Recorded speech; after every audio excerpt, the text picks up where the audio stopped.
Hey, you're watching ABC News Live. I'm Alicia Menendez. Our two big stories today. In North Carolina, flooding continues, thousands still in shelters, the president in the state today. And the confirmation hearings for Brett Kavanaugh, Supreme Court nominee, hit something of a stalemate over disagreements over how to handle allegations from a former classmate. We've got all that and more. Our correspondents are standing by. But first, here are some headlines.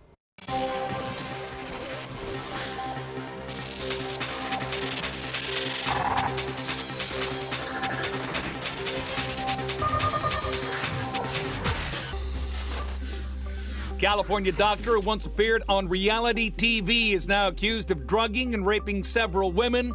Police say Dr. Grant Robichaud and his girlfriend would approach their victims at bars. There are several videos where the women in the videos appear to be highly intoxicated beyond the ability to consent or resist, and they're barely responsive to the defendant's sexual advances. Based on this evidence, we believe that there might be many unidentified victims out there.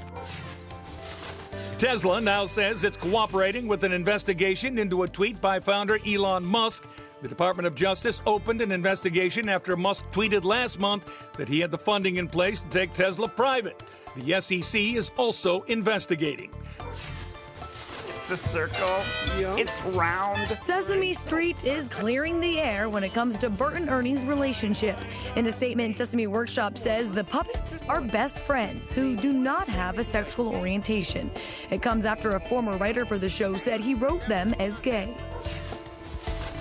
And something different on the uniforms for the Baltimore Orioles. The names of the players were printed in Braille symbols last night.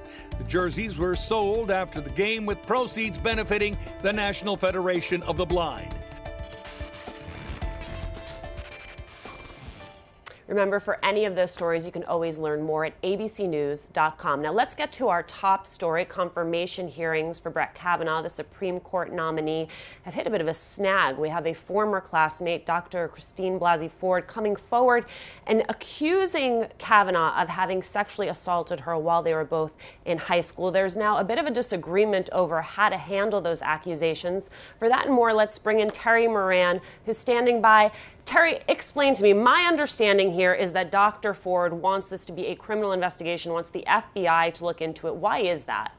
Well, not a criminal investigation, Alicia, because the FBI, there wouldn't be a federal crime involved as far as we can see. No cross-border activity, even as alleged, it would be a state crime.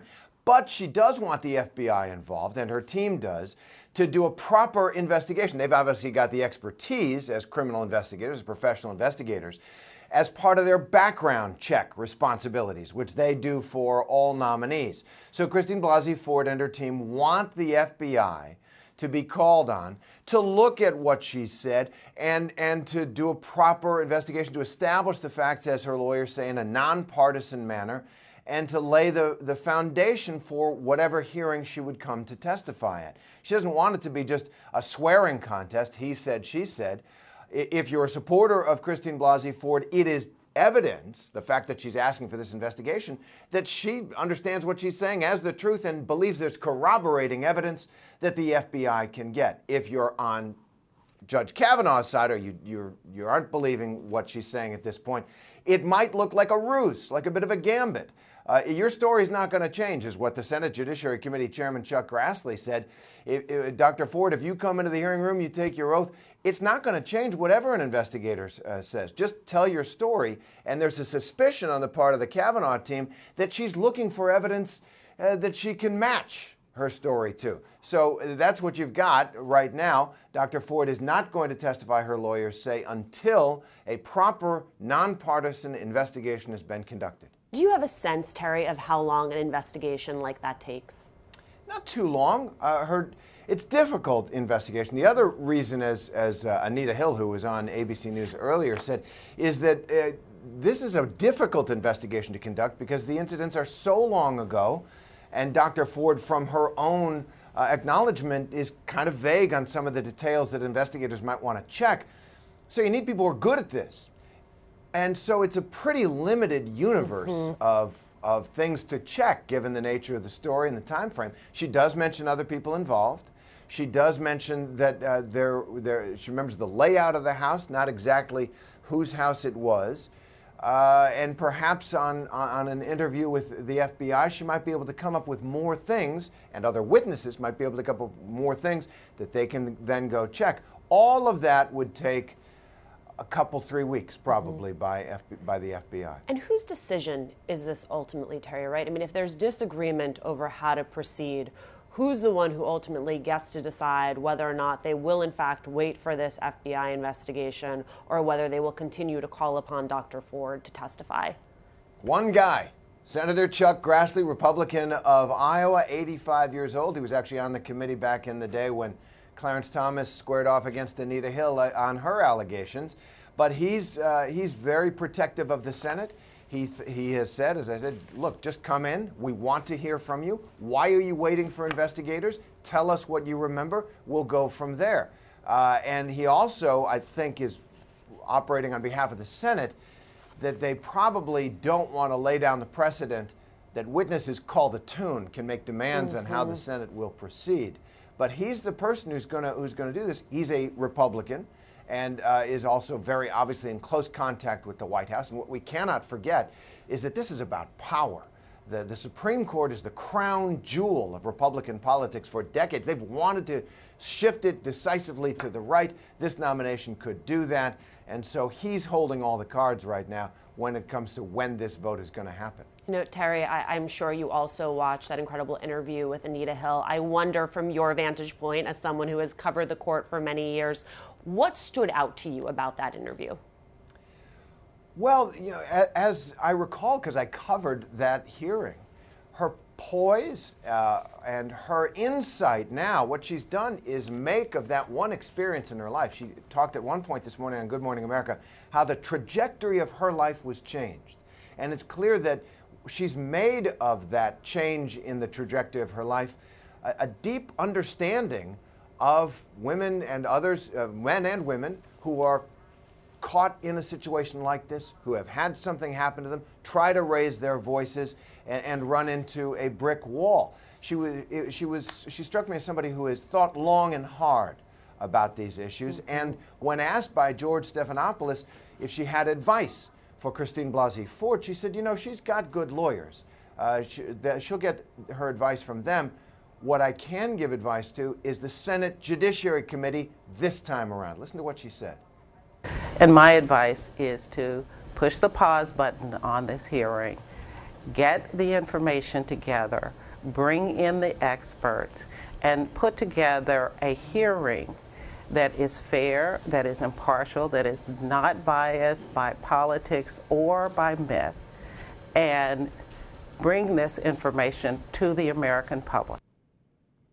You know, I think that she has a point. I think most fair-minded people would want this properly investigated, and that's what Christine Blasey Ford is asking for. And in fact, in the Anita Hill hearings, the FBI was involved, and there were 22 witnesses called.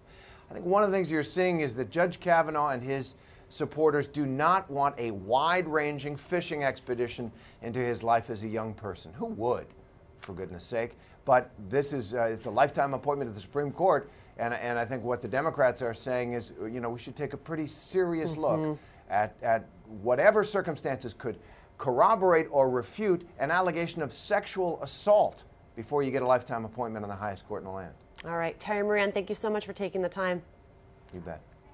All right, now let's talk about how the White House is responding to these recent developments. We've got Jordan Phelps standing by. Jordan, I want to read you a tweet from the president that I am sure you also saw at 11:45 last night. The tweet reads, "The Supreme Court is one of the main reasons I got elected president. I hope Republican voters and others are watching and studying the Democrats' playbook." You know, Jordan, we were lauding the president for having been so refined and measured in his approach to this. It seems as though he has turned a corner. What are you hearing from the White House? Yeah, the president actually addressed this morning before leaving to the Carolinas, where he's surveying the storm damage from Hurricane Florence.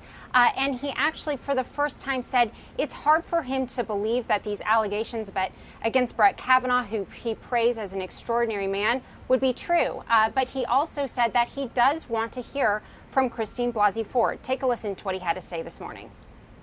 I'd really want to see her. I really would want to see what she has to say. But I want to give it all the time they need. They've already given it time. They've delayed a major hearing. There's no more just about, look, I think he's an extraordinary man. I think he's a man of great intellect, as I've been telling you, and he has an unblemished record. This is a very tough thing for him and his family. And we want to get it over with. At the same time, we want to give tremendous amounts of time. If she shows up, that would be wonderful. If she doesn't show up, that would be unfortunate. Now, as you heard there, she's saying, the president is saying that if she shows up, that would be great. But Blasey Ford's attorney has said that one of her conditions for showing up is that she wants the FBI to reopen that background check to see and investigate this. But that is something that President Trump has the power to order. And again, this morning, he seemed to brush off that idea, saying this isn't something the FBI really does. But of course, this is something that would be within the president's power to do, and he's not doing it.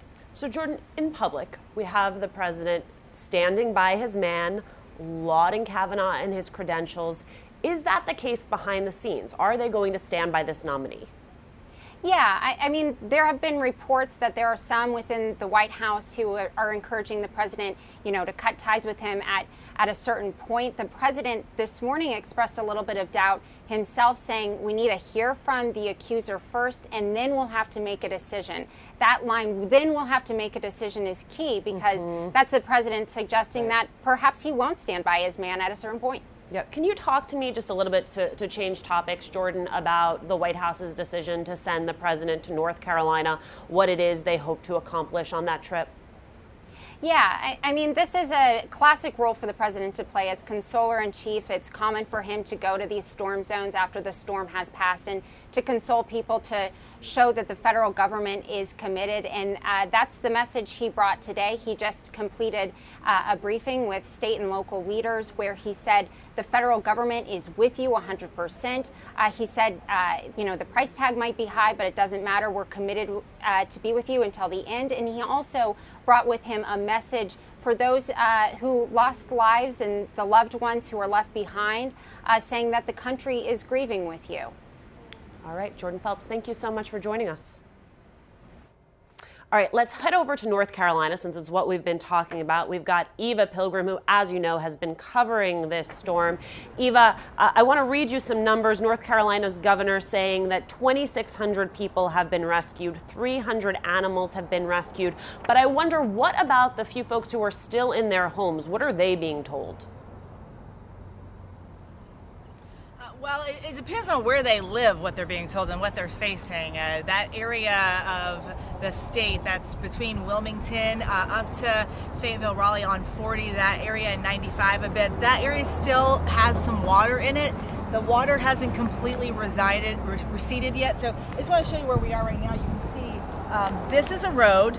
This is in Fayetteville. This water is because of the Cape Fear River, which crested just recently. And in this water here at this gas station, we've been told that it's one sewage, so I'm not going to get in it, but you can see little fish.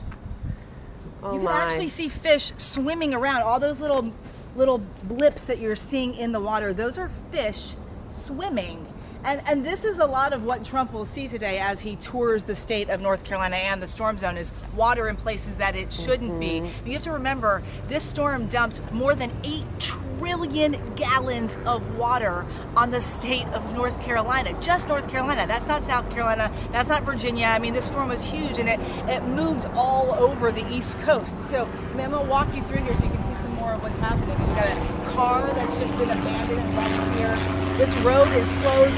And that's why the governor of North Carolina, you may have heard, said, if you have not been in the state of North Carolina, if you were one of those people who evacuated, just stay put. He knows it's really hard, and we all know it's really hard because you're dying to see what has happened to your property. So many of these people just want to know that their house is okay. You know, is there water in their house? Can they begin the recovery process? But these roads are not safe, and I can tell you, we drove a lot of these roads yesterday. They are, in fact, very treacherous in the parts where the flooding happened and is still existing. Some pieces of road just gone, some of them still covered by water, trees down, and we found ourselves having a hard time getting out. We weren't even sure we were going to make it back to Fayetteville last night to our hotel rooms because we weren't sure we were going to be able to get out of the area. Everywhere we turned, there was another road closed, and so that's a lot of why the governor's asking people if you can just stay put for a little bit longer until they can get the roads clear and the water recedes a bit. It'll be much safer for people to start returning. And to that point, Eva, I mean, there are thousands of people still in shelters. Are they at least being given a timeline, a sense of how long this is all going to take before they can go home and see if their home is still even there? Well, some areas have started to return. Like we saw the long lines in Wilmington and Wrightsville Beach yesterday as that was opened back up. Wrightsville Beach opened back up.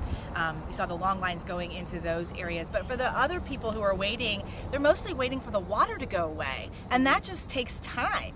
I mean, that isn't something that you can give a hard time stamp on, like this is going to be better, the water is going to be down. We went back with a gentleman yesterday who's been staying in Wilmington, and his house is still underwater. There's 5 feet of water in the first floor of his house. I mean, you're talking chest deep walking through. You can't go into that. We saw search and rescue crews still out making sure that people were okay because, you know, the sun's been out for a couple of days and people feel a little safer, but that doesn't mean that conditions are totally improved. Yeah, I mean, and to that point, my last question for you, Eva, it's hard to imagine, but in many places the rivers are still rising. There still could be even more flooding. What is the greatest fear at this point? Well, I think the greatest fear for a lot of the authorities and the rescue crews there in this area, the people are going to feel comfortable and safe because the sun is out and they're going to go home and find themselves in this really precarious situation. We all saw that video of the family clinging to trees in Rushing Rapids for 5 hours. That woman was 35 weeks pregnant, literally could go any day, and she was holding onto her daughter, holding onto a tree branch, waiting for 5 hours for someone to come rescue her. And the reason that they found themselves there was because they were returning home from Florida. And they thought that they could come back because the storm was gone and they were trying to get to their house. He felt like he needed to go back to work. And that's exactly what they don't want to happen. The family yesterday, when we talked to them, said they would never do that again. All right, Eva, thank you so much for continuing to cover this story. Now, that's not the only weather across the country. For more on your forecast, let's go to Ginger Z. Ginger?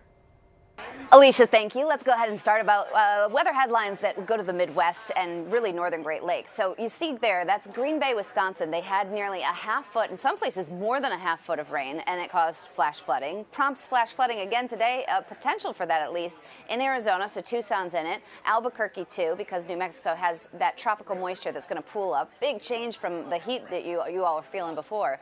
And then it'll also come up to parts of Wisconsin. These areas that have been so saturated all summer, now we see the severe storm forecast. So this is for the afternoon and evening as that low approaches. Minneapolis, you have the potential for damaging wind, Mason City, and even Green Bay again. Now, that low is going, and the associated cold front are going to slide across. So by Friday afternoon and evening, we're talking about Ohio, Pennsylvania, New York, all the way up through Vermont, New Hampshire, and Maine that have more severe weather threats. Let's go west, talk about fire. You see that? That's a fireman that is fighting a fire NATO, or a fire whirl, because it grabbed his fire hose. It has pulled it up apparently nearly 100 feet. There's that fire whirl. And it melted that hose before it came down. So never seen something like that out of a fire. But plenty of wind to deal with today. The red flag warnings and fire alerts from Northern California right through Utah and Wyoming. What's going to happen there is it's a cold front, but the cold front comes through dry. So there's no moisture to help. It just kicks up the winds. All right, Ginger, thanks so much. She took you west. I'm going to take you east, where we have Joo-Hee Choi. She's in Korea looking at the, Joo-Hee Cho, looking at the summit that the two Koreas are having. Take a look. Alicia, the two leaders of North and South Korea announced an agreement to expedite ways to work together towards peace. North Korea's Kim Jong-un says he will visit South Korea here in the near future. Notable today, Kim says he's ready to shut down its key nuclear production site if U.S. makes reciprocal steps. So that was conditional. He did not specify what exactly those steps would be. As for missiles, Kim will dismantle the engine test site and launch pad in Tongchang-li. But also keep in mind that North Korea has many other missile test sites and is also suspected to have another secret nuclear facility. So small steps forward, but no major concessions from the North, analysts say. Now, still, President Trump hailed the development, tweeting he is very excited. Alicia? All right, Juhi, thank you so much. Well, earlier today, Wanda Barzee, who has been in prison for the last 15 years for having helped her husband kidnap 14-year-old Elizabeth Smart, well, she was released. We've got Clayton Sandell at the Draper prison in Utah. Clayton, 15 years, but this was not without its controversy. What are you hearing? Yeah, well, Alicia, first I wanted to show you this state prison where Wanda Barzee was released from, we believe, around 7:45 this morning.